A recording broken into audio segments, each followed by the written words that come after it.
राधे राधे भक्तों, आज हम हमारे इस वीडियो में लेकर आए हैं श्रीमद् भागवत गीता पद्म पुराण अध्याय 3 का महात्म्य। जैसा कि हमने आपको अपने पिछले वीडियो में बताया था कि श्रीमद् भागवत गीता अध्याय शुरू करने से पूर्व हम आपको प्रत्येक अध्याय का महात्म्य सुनाएंगे। तो चलिए शुरू करते हैं। ओम श्री परमात्मने नमः। श्रीमद् भगवत गीता के तीसरे अध्याय का महात्म्य।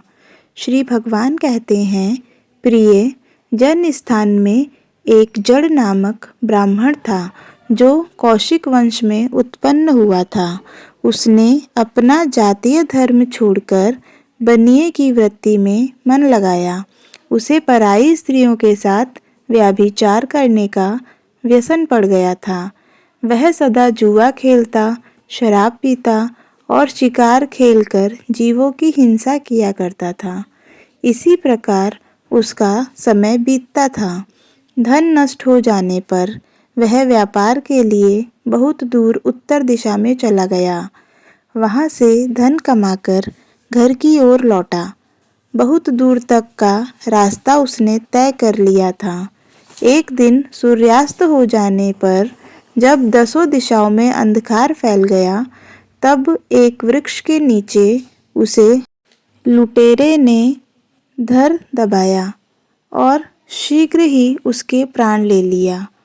उसके धर्म का लोप हो गया था, इसीलिए वह बड़ा भयानक प्रेत हुआ।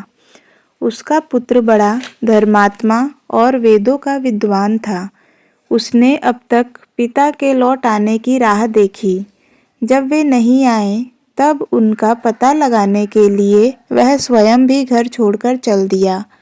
वह प्रतिदिन खोज करता, मगर राहगीरों से पूछने पर भी उसे उनका कुछ समाचार नहीं मिलता था। तदंतर एक दिन एक मनुष्य से उसकी भेंट हुई जो उसके पिता का सहायक था। उससे सारा हाल जानकर उसने पिता की मृत्यु पर बहुत शोक किया। वह बड़ा बुद्धिमान था। बहुत कुछ सोच विचार कर पिता का पारलौकिक कर्म करने की इच्छा से आवश्यक सामग्री साथ ले उसने काशी जाने का विचार किया। मार्ग में 7-8 मुकाम डालकर वह 9वें दिन उसी वृक्ष के नीचे पहुंचा जहां इसके पिता मारे गए थे। उस स्थान पर उसने संध्योपासना की और गीता के तीसरे अध्याय का पाठ किया। इसी समय आकाश में बड़ी भयानक आवाज हुई। उसने अपने पिता को भयंकर आकार में देखा। फिर तुरंत ही अपने सामने आकाश में उसे एक सुंदर विमान दिखाई दिया जो महान तेज से व्याप्त था। उसमें अनेकों क्षुद्र घंटिकाएं लगी थी। उसके तेज से समस्त दिशाएं आलोकित हो रही थी। यह दृश्य देखकर उसके चित्त की व्यग्रता दूर हो गई। उसने विमान पर अपने पिता को दिव्य रूप धारण किए विराजमान देखा। उनके शरीर पर पीतांबर शोभा पा रहा था और मुनिजन उनकी स्तुति कर रहे थे। उन्हें देखते ही पुत्र ने प्रणाम किया। तब पिता ने भी उसे आशीर्वाद दिया। तत्पश्चात उसने पिता से यह सारा वृतांत पूछा।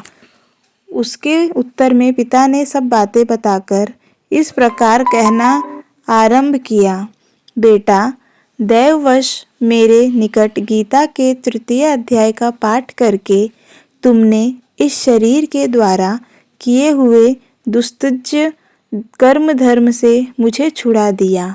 अतः अब घर लौट जाओ, क्योंकि जिसके लिए तुम काशी जा रहे थे वह प्रयोजन इस समय तृतीय अध्याय के पाठ से ही सिद्ध हो गया है।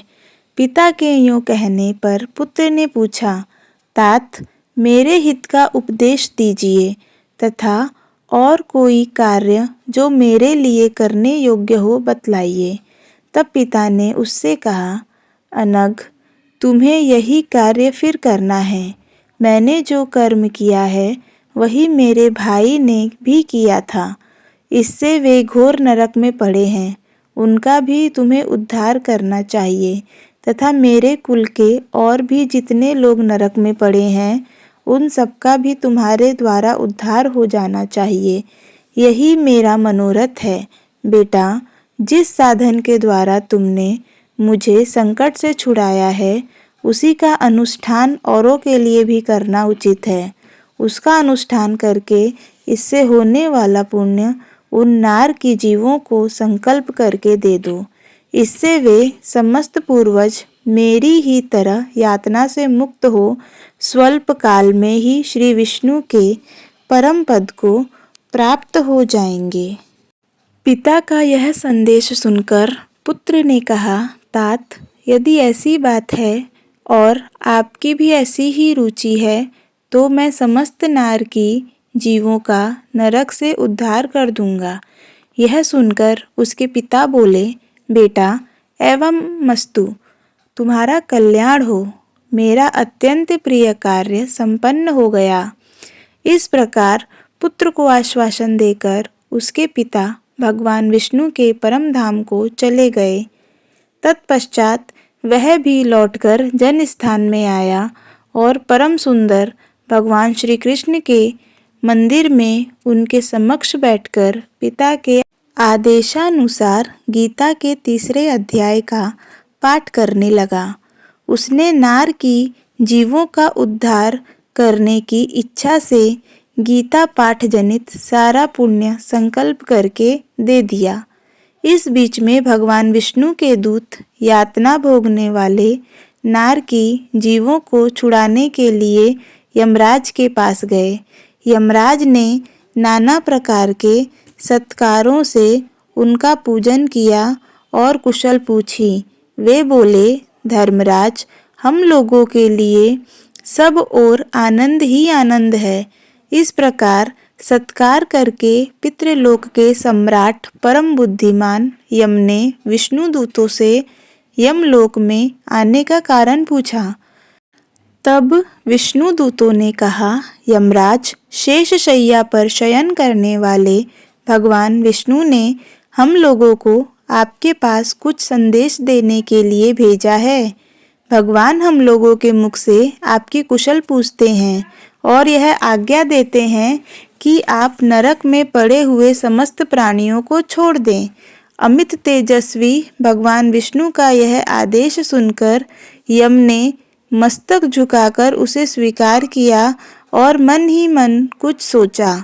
तत्पश्चात मदोन्मत्त नार की जीवों को नरक से मुक्त देखकर उनके साथ वे ही भगवान विष्णु के वास स्थान को चले। यमराज श्रेष्ठ विमानों के द्वारा जहाँ क्षीर सागर है वहाँ जा पहुँचे। उसके भीतर कोटि कोटि सूर्यों के समान कांतिमान नीलकमल दल के समान श्याम सुंदर लोकनाथ जगत गुरु श्री हरि का उन्होंने दर्शन किया। भगवान का तेज उनकी शैया बने हुए शेष नाग के फनों की मणियों के प्रकाश से दुगुना हो रहा था। वे आनंद युक्त दिखाई दे रहे थे। उनका हृदय प्रसन्नता से परिपूर्ण था। भगवती लक्ष्मी अपनी सरल चितवन से प्रेम पूर्वक उन्हें बार बार निहार रही थी। चारों ओर योगी जन भगवान की सेवा में खड़े थे।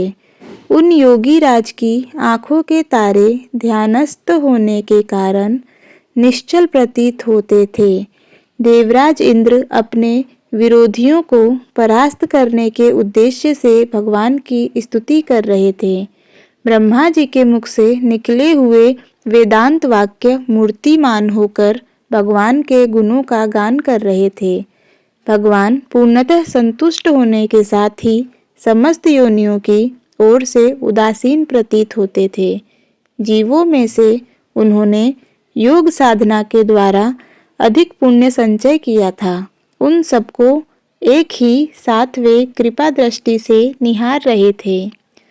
भगवान अपने स्वरूपभूत अखिल चराचर जगत को आनंदपूर्ण दृष्टि से आमोदित कर रहे थे।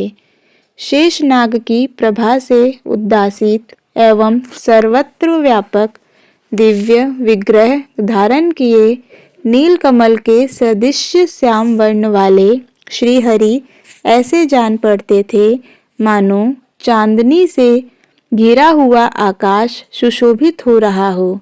इस प्रकार भगवान की झांकी करके यमराज अपनी विशाल बुद्धि के द्वारा उनकी स्तुति करने लगे।